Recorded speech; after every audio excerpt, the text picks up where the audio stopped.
it was quite devastating. I just couldn't believe it, and I had never heard of this syndrome disability before either. And apparently it's 1 in 20,000 births, so that can just happen. It's genetic. It's just one of those things in life that you're missing. If you, as the baby's forming, it can just miss out on that chromosome. This is the Everyday Warriors podcast, where courageous guests share the truth of what they've survived, what they've learnt, and how they have rebuilt their lives. I'm your host, Trudy Marie. Listen to these stories of resilience, purpose, and hope, so you can remember you're not alone. Please note that the following podcast may contain discussions or topics that could be triggering or distressing for some listeners. I aim to provide informative and supportive content, but understand that certain things may evoke strong emotions or memories. If you find yourself feeling overwhelmed or in need of support while listening, I encourage you to pause the podcast and take a break. Remember that it is okay to prioritise your well-being and seek assistance from trained professionals. There is no shame in this. In fact, it is the first brave step to healing. If you require immediate support, please consider reaching out to Lifeline on 13 11 14 or a crisis intervention service in your area. Thank you for listening, and please take care of yourself as you engage with the content of this podcast.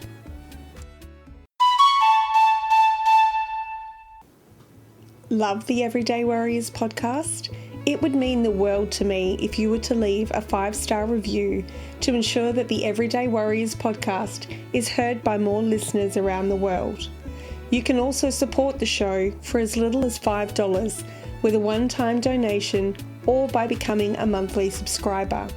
Your contribution helps me to continue bringing you inspiring stories of everyday warriors who overcome challenges to find strength, resilience, and new possibilities in life. Head to the link to buy me a coffee and fuel the next episode. Every bit counts.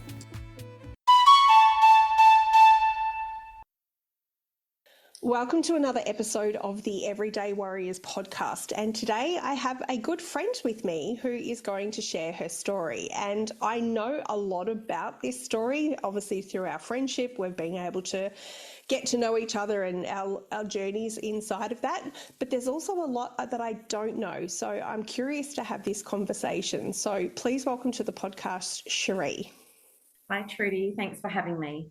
You're most welcome. And I know we've talked about being on the podcast for a while and you're a little bit apprehensive about it. So I'm so glad you've jumped in the deep end to share your story, because I think it's an amazing one. Thank you. Yes, I'm keen to share it. I am. I think I just want to share my experience, and that way I can help others through their experience. 100%. So I want to start your story by taking you back to 2004. Who can believe it's like 21 years ago, to when you had your babies? Okay, so Ben is a twin, and who we're mainly talking about with the disability, and his brother is Sam. So I had the boys at 37 weeks and 4 days. Just went naturally, which was fantastic. I had them naturally, except for an epidural, because they made me have that. Because with twins, if there's any complications, then ideally they need to whip you in to have a Caesar. So I was lucky enough to just pop them out 5 minutes apart and walked back to my room. So it was just like nothing had happened, and I felt really good, except for just the muscle pains and contractions coming back together. And Sam came out first, and he was bright-eyed, bushy-tailed and perfectly fine, whereas Ben, they had to work on him until 5:30 in the morning. And that's when it was like, oh gosh, what's going on? And he just was struggling to breathe, and they were just I don't know what they were doing exactly, but they were working on him, and that's all I knew. And then they took him to PMH, so Princess Margaret Hospital in WA, which is now PCH. But they kept him there for a good 2 days, and then I was able to get him, and they thought he had a hole in the heart. As it turned out, he had high blood pressure in the lungs, and then they were able to get him breathing naturally on his own, and then I was able to bring him back to the hospital. So I was still at Swan Districts Hospital in Midland, and it was Mother's Day, and I'd had twin boys, but I only had one with me.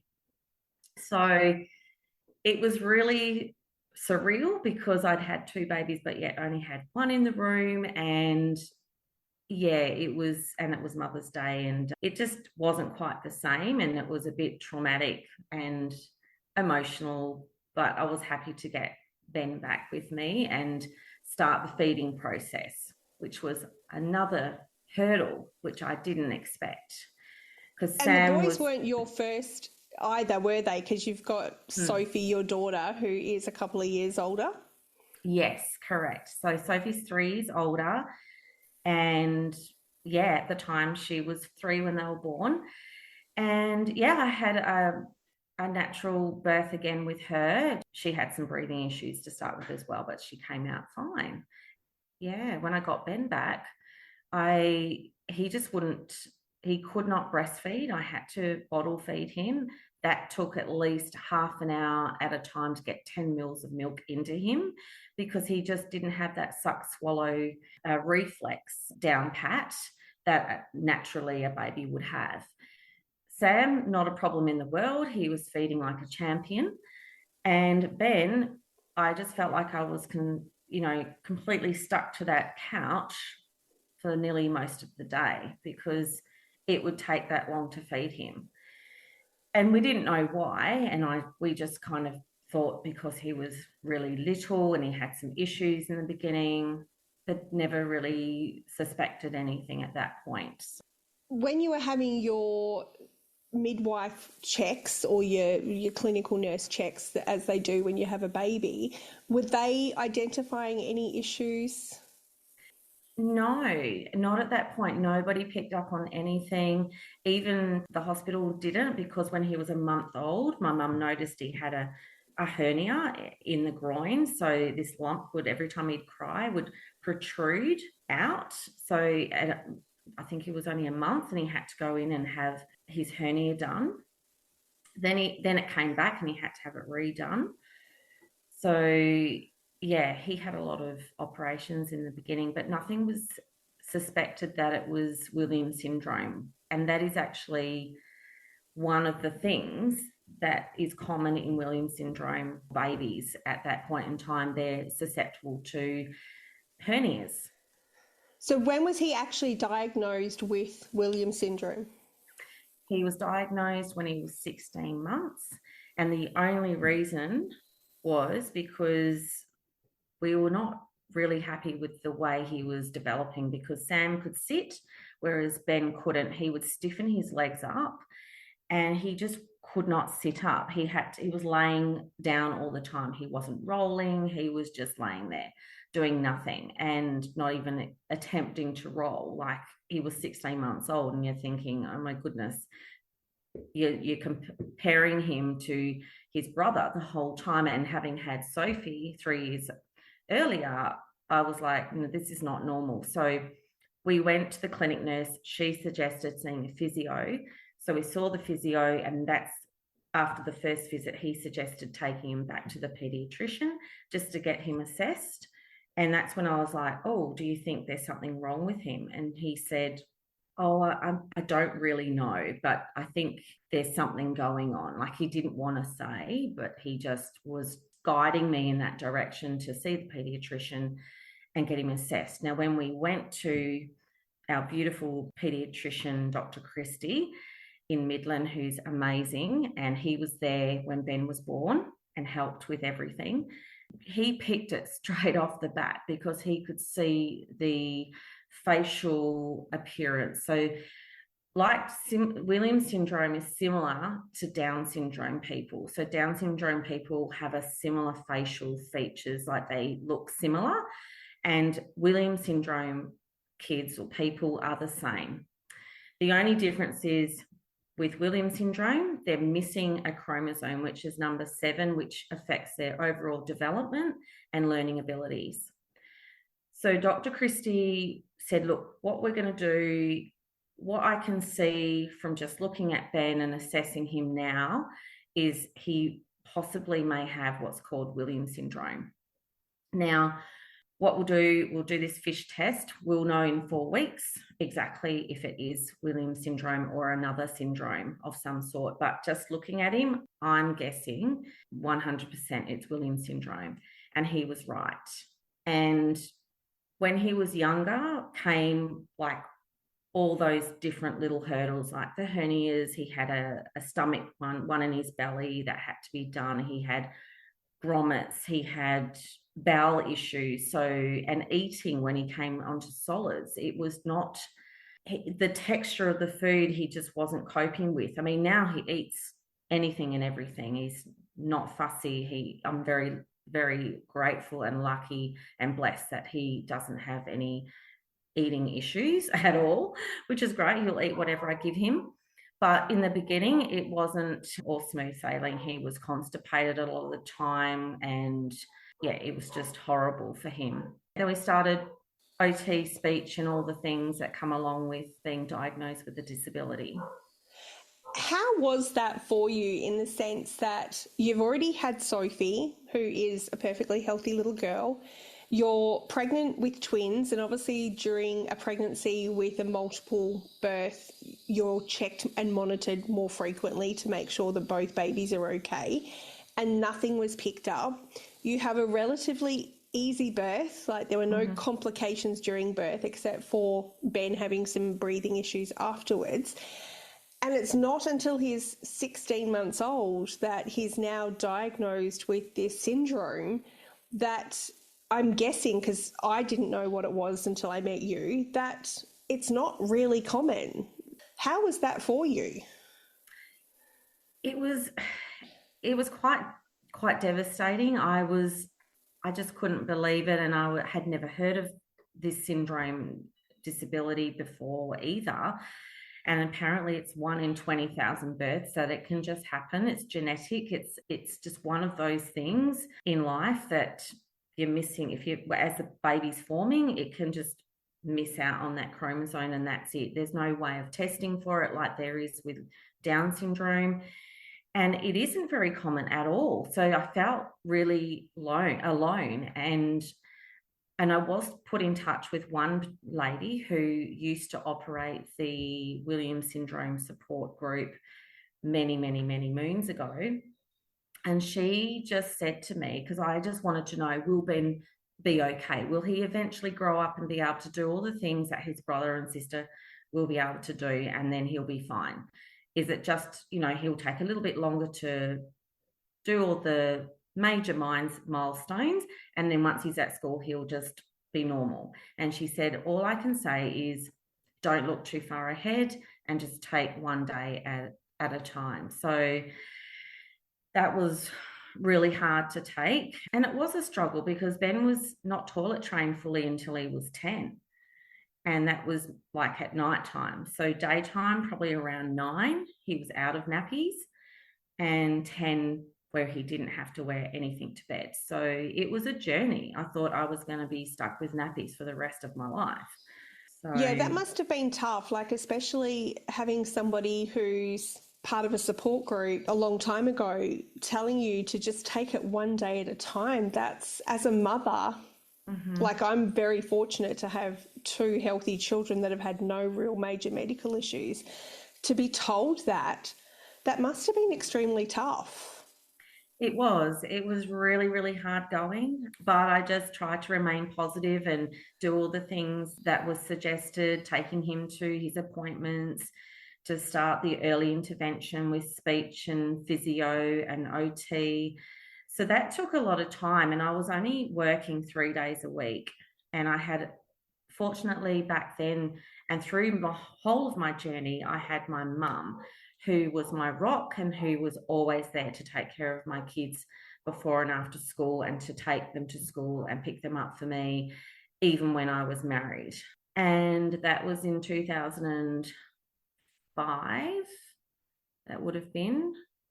And during that year was a really tough year as well, on top of finding out about that, because there was a breakdown in my marriage due to a lot of, they call it, domestic violence, which it is. It wasn't anything physical, it was all emotional and psychological.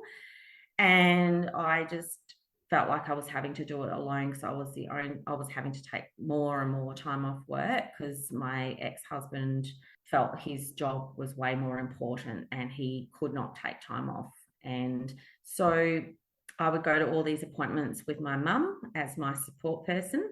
And then eventually, come 2006, I had enough after 3 times of trying to leave the marriage. I gave it all I could and realized there was nothing left and nothing was going to change. So I left the family home with the 3 kids and went and lived with my parents for 7 months before then getting a place of my own. And then it was just dealing with being on my own with 3 kids, one with special needs, who was still having all these appointments to go to, and also going through the separation and mediation through the court system and all of that, which is another long drawn out story. I can only imagine what it would have been like, because you're not only dealing with a child with special needs, but to have a partner, the father of the child, not be supportive in the way you kind of expect them to support, that this is their child too, and you're having to deal with all the emotional burden on your own. Obviously, there was a relationship breakdown, but at any stage during Ben's lifetime, has your ex-husband ever stepped up to assist with his journey? Only when we separated, that's when he started to be there more, which was sad, because it took me leaving for him to step up and be there more for the kids.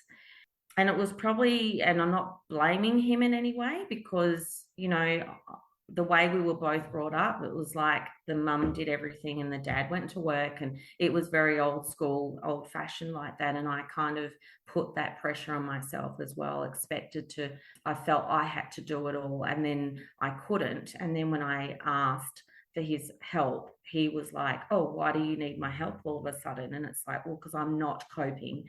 And it just went downhill from there. And in a good sense, me leaving made him have that quality time with the kids and be more present at appointments with Ben, even though he would bring his new partner at the time to all the appointments. And then it was like 2 against 1. But, I got through it because I would have my mum there beside me as well. And I just had to shut them out and focus on Ben and talking to the doctors and not focus on what else was happening in the background. So it was hard. It was really, really hard, because I was all alone. I didn't have a new partner, and we're both separated and then divorced and going our separate ways. And he was remarrying and having another child with his new wife and all the things. So it was really trying times. Yeah. It sounds horrible to ask, but at any stage during that time, did you just have this feeling of, why me, and why am I being burdened with this, in the sense that you had custody of Ben, but he was free to go and live his own life and start again and kind of walk away from it all? Like, did you feel like at any stage you were like trapped in this situation? Not entirely, because he fought for shared care, and I just wanted peace and harmony at the end of the day. And I wanted to be able to be friends with him for the sake of the children. However, it was never going to be that way. So we did have shared week about custody. So I did have a week where I could just have my own respite and live my life. So I kind of felt like for a very, very long time I was living a double life. I would have 1 week with the kids and then 1 week on my own. And even when I didn't have the kids, I would still have to attend appointments with them because obviously I'd want to be present there to see what was happening and to get the information firsthand, because there was a bit of a communication breakdown between us, and where one parent didn't want to talk to the other. And it was anyone listening out there who has gone through a divorce, it's not always amicable in the way you would want it to be and would have hoped it to be, because the other side refuses. So we had a communication book essentially every time the kids would be exchanged, which was on a school day. So we never got to see each other and we never got to speak to each other. And even if I tried to, that barrier was always knocked down.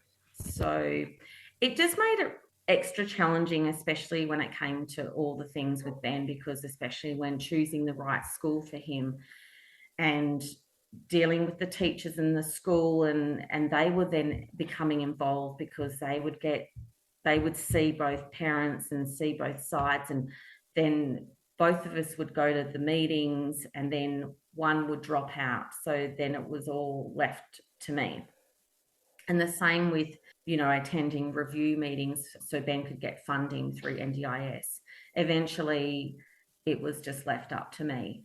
And in a sense, it didn't bother me because I preferred it that way, because I always felt so anxious having to come face to face with my ex-husband, having felt so intimidated for so long. And there was that PTSD, I guess you could call it, that was always there.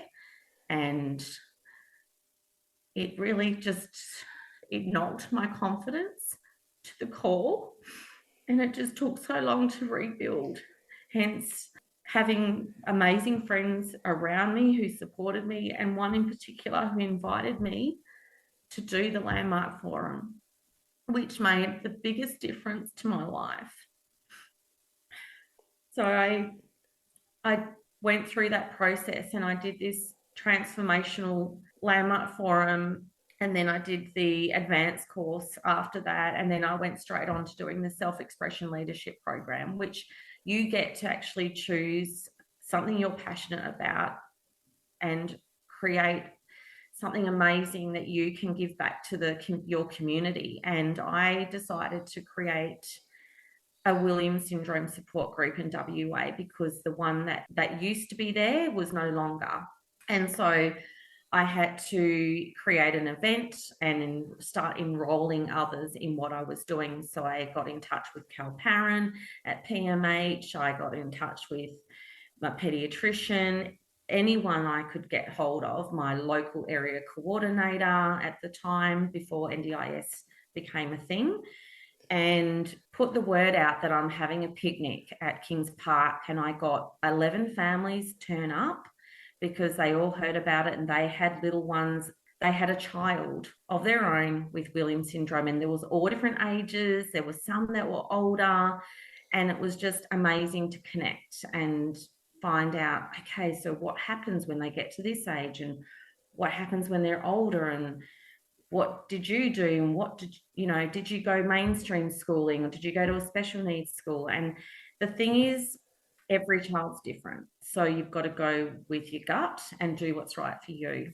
Up the inside of everything that was going on, when you felt at your lowest point, like you said, that your ex-husband had literally knocked the confidence out of you, a good friend introduced you to this personal development program, and then through that program you were able to create your own support group with people going through exactly the same thing that you were going through. I think that's incredible courage and bravery to just face it head on, to go, I don't have the support I need, so I'm going to find it myself. And not only inside of that did you create that for yourself, but you've given all these other families the opportunity to do exactly the same thing. How did that make you feel? Pretty special. I was like blown away to the the result and how many families came and how we all stayed connected. And we just would have gatherings for like Easter and Christmas. And there was a beautiful couple that came on board by the name of Anthony and Misty, and I love them to bits. And if it wasn't for them, I'm not sure if it would have taken off. But that's the whole point of creating these projects through the self-expression program, because you start it off and then someone else keeps it going, and that frees you up for other things. And that's how these projects essentially go. And they just had the know-how and knowledge and expertise. They would go over east to different conferences where there was other Williams syndrome support groups and get information. They just knew how to put together this support group in the correct manner. And ever since then, since 2009, it's still running to this day. And we were almost worried it was going to fall completely, because all of our kids have grown up and are so much older that we needed the younger families to kind of step in and start taking it over. And now we do have another husband and wife who've taken the reins, and we can just be there as support in the background and enjoy everyone and coming along, because we're all at our point where we're all in carers burnout, because our kids are adults now and working, but at different levels once again, because that's the thing with Williams syndrome, they're not all at the same level. With my son, I feel there's some other intellectual disability going on, because his conversations and speech isn't the same as my friend's son, who is a few years younger than Ben. And you can have a really good conversation with him. And with Williams syndrome, they are very friendly, over friendly people, love to give you hugs and cuddles.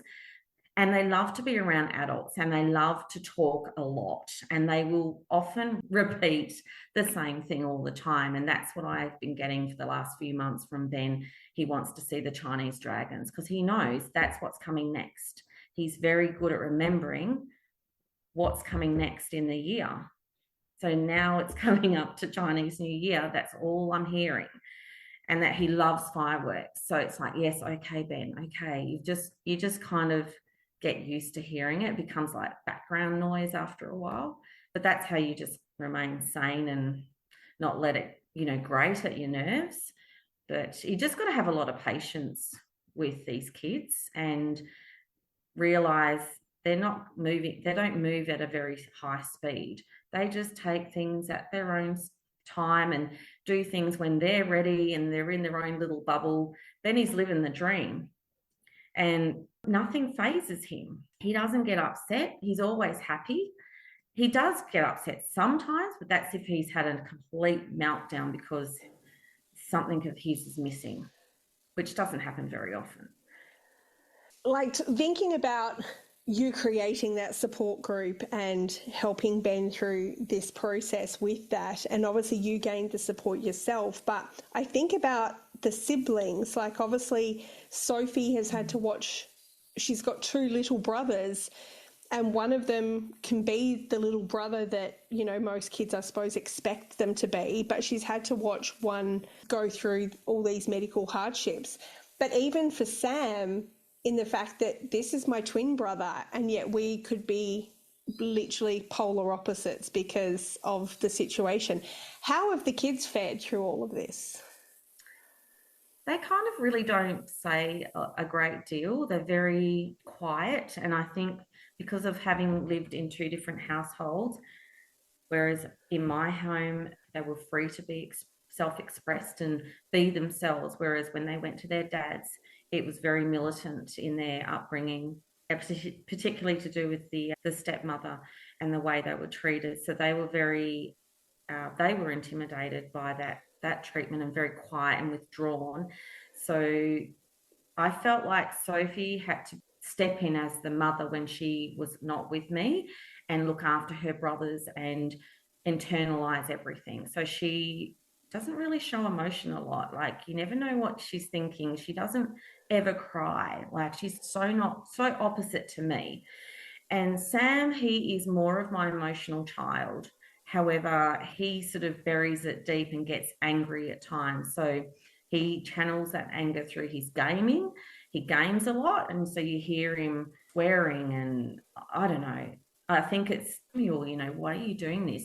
And he feels very overprotective of Ben. And I felt sad for Sam, because I felt like he was like the middle child in a sense, even though he wasn't. Well, he kind of was by 5 minutes, but being a twin, they weren't the same. They were complete opposite. They don't look the same. They're fraternal twins anyway. They didn't go to the same school. So they were separated from 4 years of age, essentially. He went to a different kindy, and so did Ben, because Ben wasn't toilet trained, so he had to go to a special needs school. I could not rely on the mainstream school to have someone there like the whole day to be able to change his nappy and take care of him.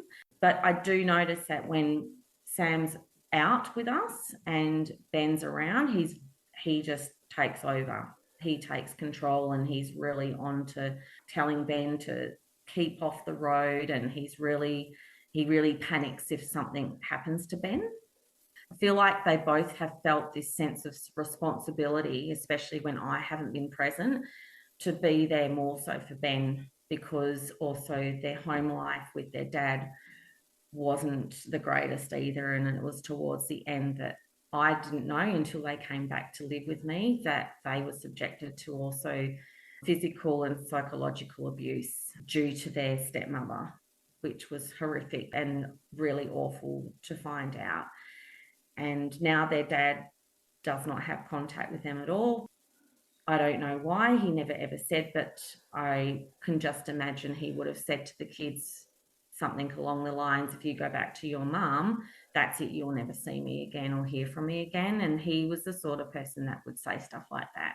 And he hasn't. He's not even contacted his own family. So that, I feel sad for the kids that they don't have that relationship with their dad, but they're doing remarkably well. And I've just tried to keep things positive in my house and encourage them to do things for themselves, and they've achieved everything that they have by themselves. That must be extremely difficult, in that you're not only dealing with a child with special needs and you're dealing with it as a solo parent, but then you've also had to deal with all these other idiosyncrasies to do with your other two children and the relationship they have with their dad, that they're then taking on responsibilities that they probably never expected to, or that you wish they didn't have to. And so you're trying to deal with all of that, but you're doing it on your own. And obviously your mum and dad were your rocks during that period. Absolutely, because I mean, over the years since being separated, did have a few relationships, but they didn't work out. And at the time, those particular partners were supportive to a point, but I didn't live with them. One of them I did, and he was fine. He was good. But now that I have a new partner, he's actually been amazing. And we don't live together, but he's done his best, and he's always been supportive and accepting of Ben, especially, and always will encourage us to do things. But it was mainly, just my mum and dad, because I had lost my brother when I was 27, so that's it's coming up 24 years ago. So I didn't even have another sibling to help me out. And it was quite difficult. And I wasn't that close to my in-laws.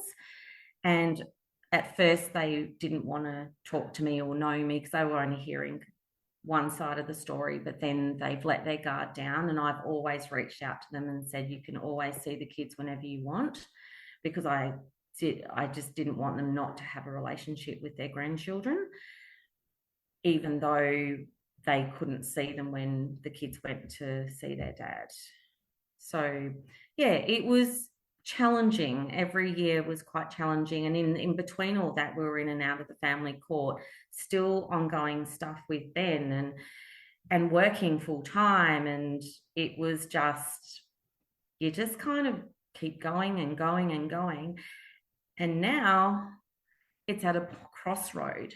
I've come to a crossroad where I just, as easy as Ben is to look after and such a beautiful person, and I just I just want to be his mum and enjoy him now. I don't want to have to be constantly caring for him, because now my other two kids are adults and they're able to do everything for themselves and drive their cars, and they've got their own, careers, and they've achieved lots of things. And then there's Ben, who still needs that support and assistance because it's not safe for him to be on his own. I think this is one thing that many people don't understand when you do have a child with severe special needs. And I have a niece in that situation. She's still in school, in high school. I know a glimpse of what my sister and brother-in-law go through. But once they leave school and they're unable to enter adulthood as we would expect most kids to enter adulthood, whether that's get a job or go on and further study. But when you've got a child with severe special needs, it requires that care 24/7. You are now having to live your life completely differently because you don't have that break through school where a teacher or somebody else is looking after them.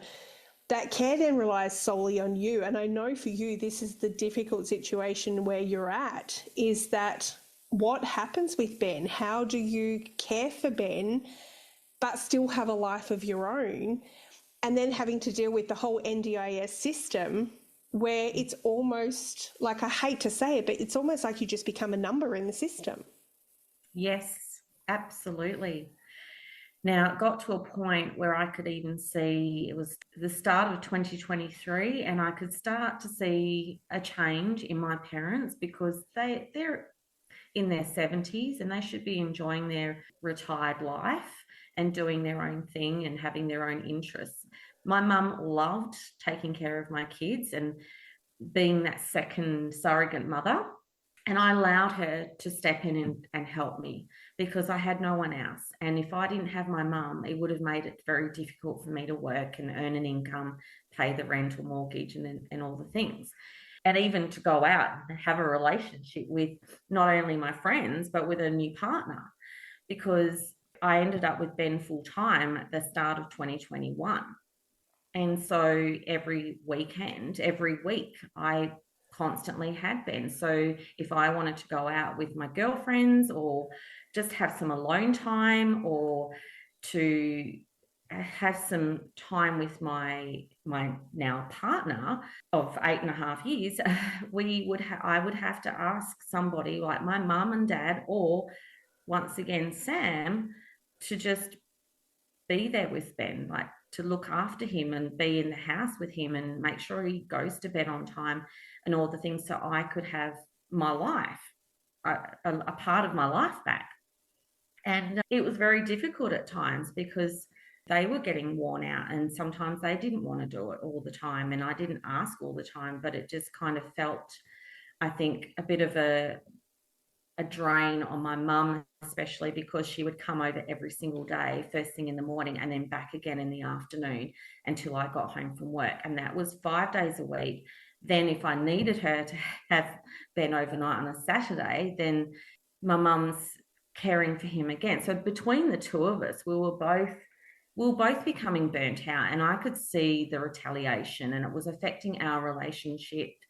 And then my dad would have to step in, and because he would obviously hear what my mum was saying, and then he would step in and, no, you've got to just back off. And so I decided I needed to get things moving with looking into a group support home, which they call them SIL homes, so supported independent living homes. And so I got in touch with my coordinator at Rocky Bay, and we started the ball rolling and submitted in, it was towards the end of 2023, submitted for the funding. And she was just about to go on maternity leave, so she said to me, look, I think this will be pretty straightforward. It's been pretty straightforward for most of my clients, so I can't see there being a problem. So we found a house for Ben.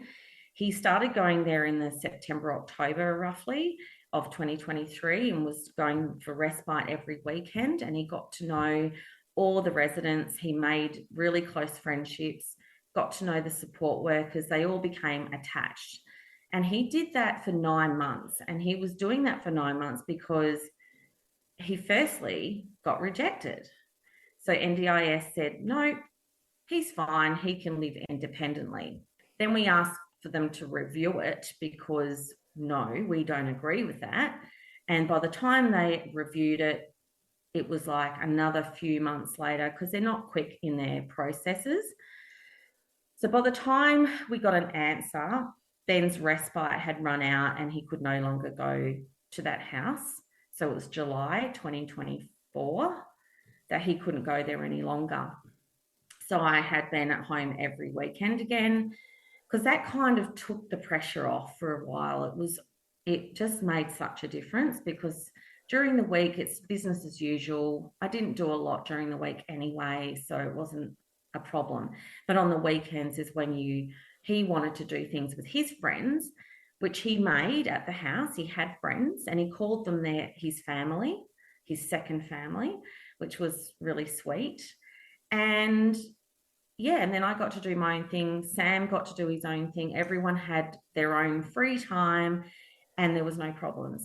So then eventually NDIS came back and said no. So we then had to reapply.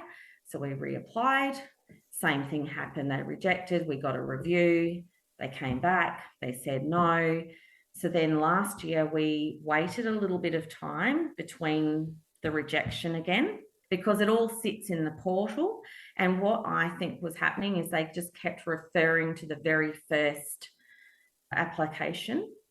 And with OTs and speech therapists, they can't lie. And they didn't lie. They were saying exactly how well Ben was doing, but it was emphasizing too many positives. So the NDIS jump on certain wordings and go, oh, well, he doesn't need that. He's fine. He can use an iPad. He can live independently. Well, I know of 3-year-olds that can use an iPad, but would you leave them at home on their own? No. Ben can't even cross the road still. He can't use a phone. He can't cook a proper meal for himself. At the best, he can put cereal in a bowl and a bit of milk. That's it. That's his limit. He needs assistance for cutting things and using heat like the stove. And he doesn't have the cognitive ability to go, oh, I think I need to wash my clothes. I'll put the washing on. No, that just would sit there.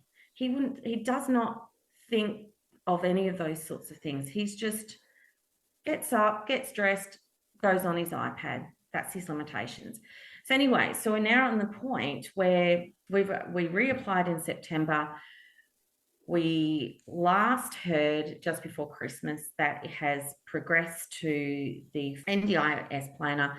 The SIL component of the funding that we're after has gone to the home and living team, and that's where we're at. And every week my coordinator rings to find out how's it going, how's it progressing, where are we at, are we any closer to getting an answer? We just want a yes or a no, and still nothing.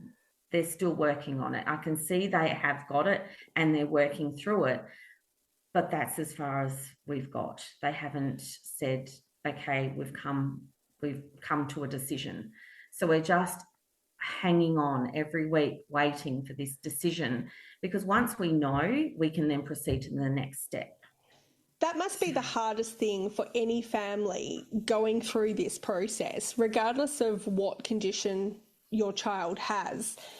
But to be told by a government agency, by people looking at a piece of paper and reading between the lines, as you said, they focus on the positives rather than the hardships, that you're being told after nearly 2 years of going through this process that your son doesn't qualify for funding, but no one is in your home watching how you live day to day and understanding what it is you have to go through. And not only are you going through this process, but you're practically doing it on your own. And even more so now, because you had some heartache at the end of last year where you no longer have your rock. Yeah, that's right. So last year, going just backtracking to the start of the year, because it was getting a lot on my mum and I wanted to relieve her from having to come over every single day to take care of Ben, even though she was like, no, I'm the only person that knows how to look after Ben. And she was a bit of a martyr like that because she had always done it, and she just felt that she knew best and that she could look after Ben the best that anyone else could. She didn't want strangers coming into my house looking after him. But I said to mum, it's got to a point where I'm going to have to get some support workers to come in the morning and afternoon, maybe 3 days a week, just to give you a break. So you can still do Monday and Friday. So you still have a job, because mum felt like she was being without a job, because she said, oh, so I'm without my job now. And I said, well, it's not your job, but she enjoyed doing it. And it was good in a way, because I did get to see a lot of my mum. I saw her every day and I spoke to her every day. And sometimes it was a bit much, but it was kind of good anyway. I mean, we were very close, and I always did growing up. I did so much with my mum anyway. So I put that into place, and thank God I did, because a week later, I think it was about a couple of weeks later, my mum got really, really sick. And then in the late March or mid-March, she got diagnosed with stage 4 melanoma all throughout her body.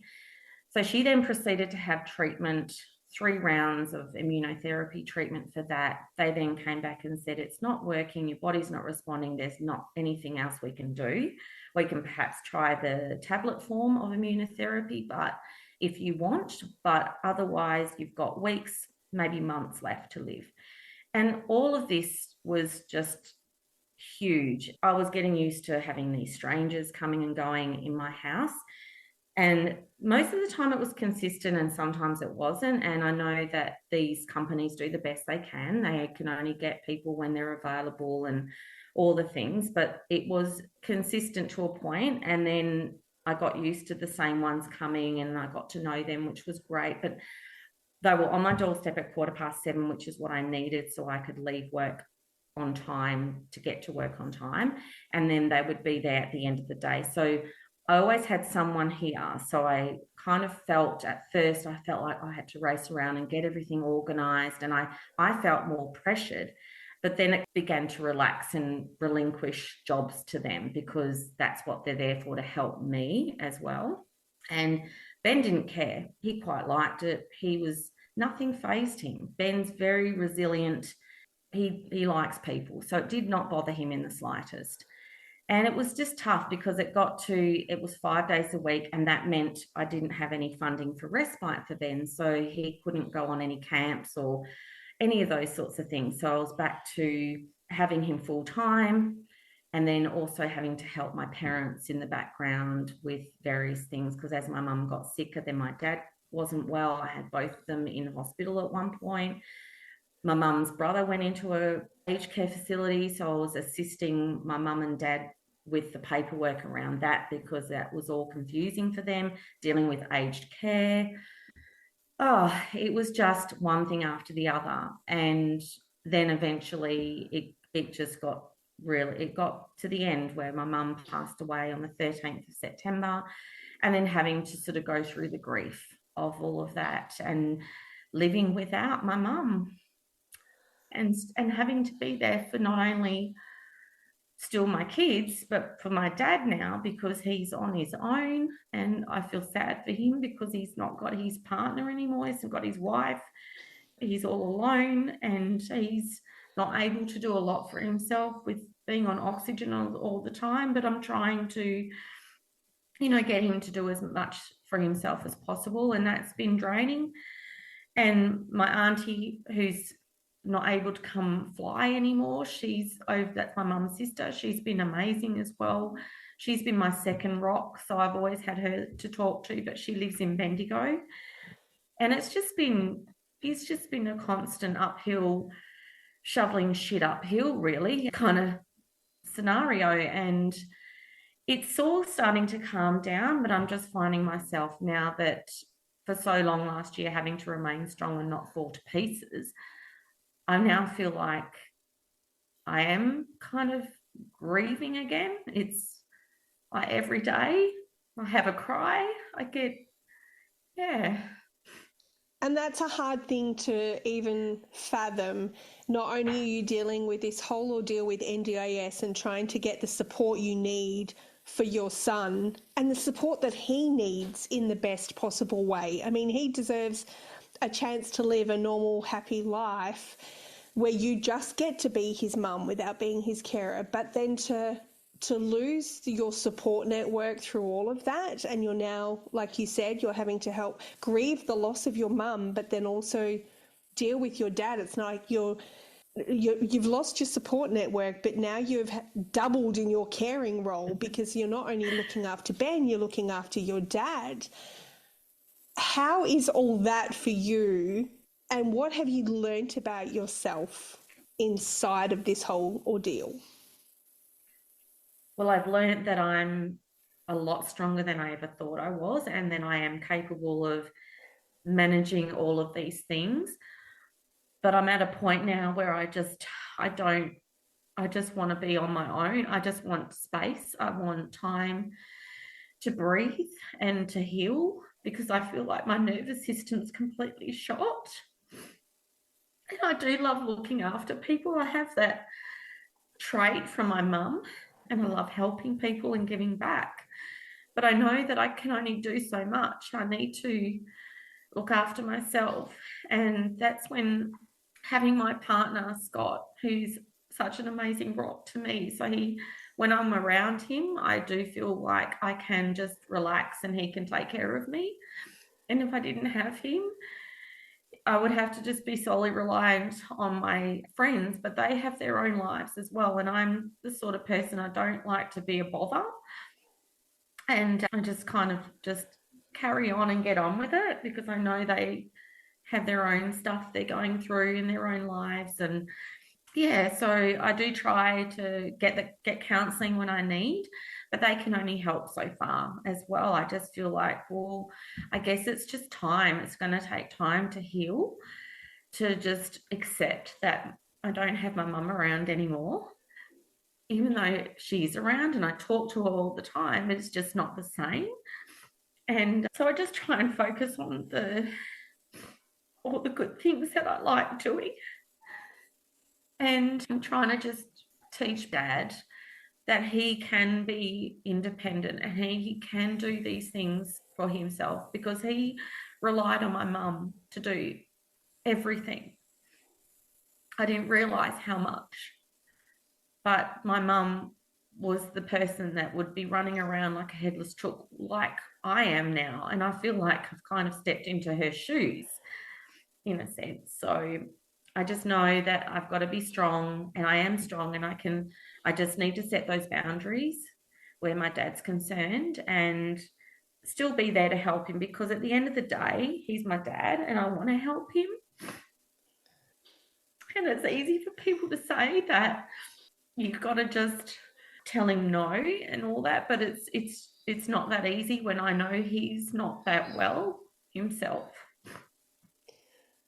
I just want to acknowledge who you are and your vulnerability in sharing this because I think there are so many other parents, children, carers that are doing what you're doing, not in the same way, but they're right along with you. They can hear the anguish in your voice, they can hear the emotion because it's not an easy journey. It's freaking hard for a lot of the time. And I think that I'm going to ask you this.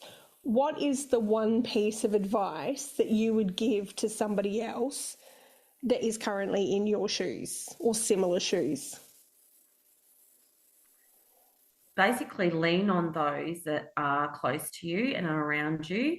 Take them up on their offer of them wanting to help you. Don't feel like you have to do it all alone. And schedule in time for yourself because if you don't, you will just come crashing down. And it's not a nice place to be because a few times I did, and it wasn't, especially last year, it wasn't uncommon for me to feel like, oh my God, is this my life? I felt completely stuck at the first half of the year because I couldn't see a light at the end of the tunnel because things weren't, for me, moving quick enough. And I know I just had to be patient. So you've got to be patient, lean on those closest to you, and set time for yourself, because that way you can stay level-headed and balanced and focused and happy in your own well-being.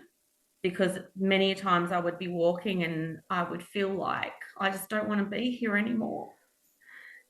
And I would never do anything because I just wouldn't, because I wouldn't want to leave all my friends and my family and my kids, you know.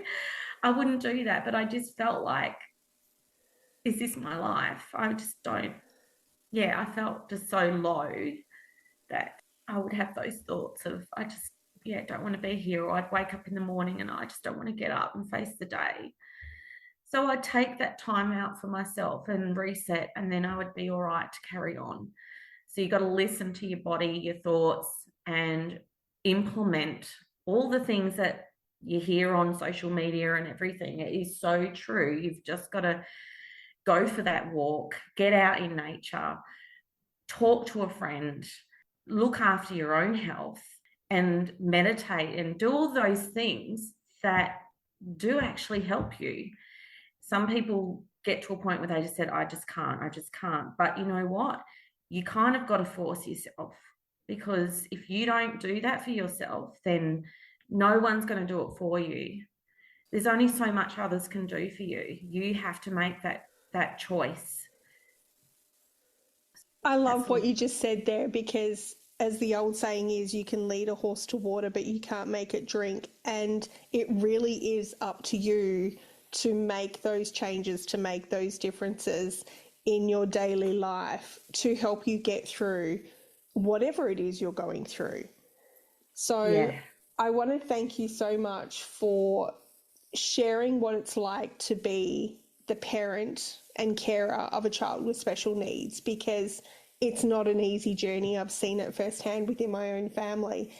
But to have the courage and strength to keep going one day at a time, to keep fighting the system, to get the care that you need for your child, which ultimately is going to give you the freedom to care for yourself. So thank you for doing that. I wish you all the best with what's going on with the NDIS submission. But I always like to finish the podcast by asking you, what is the one thing you're most grateful for today? I'm grateful that I was able to wake up and enjoy the sunshine and meet with you on this podcast. Just grateful to be alive, because not everyone gets that choice or option. Thank you for tuning in to the Everyday Warriors podcast. If you have an idea for a future episode or a story you'd like to share yourself, then please reach out and message me, as I am always up for real, raw and authentic conversations with other everyday warriors. Also, be sure to subscribe so that you can download all the latest episodes as they are published, and spread the word to your family and friends and colleagues so they can listen in too. If you're sharing on social media, please be sure to tag me so that I can personally acknowledge you. I'm always open to comment about how these episodes have resonated with you, the listener. And remember, lead with love as you live this one wild and precious life.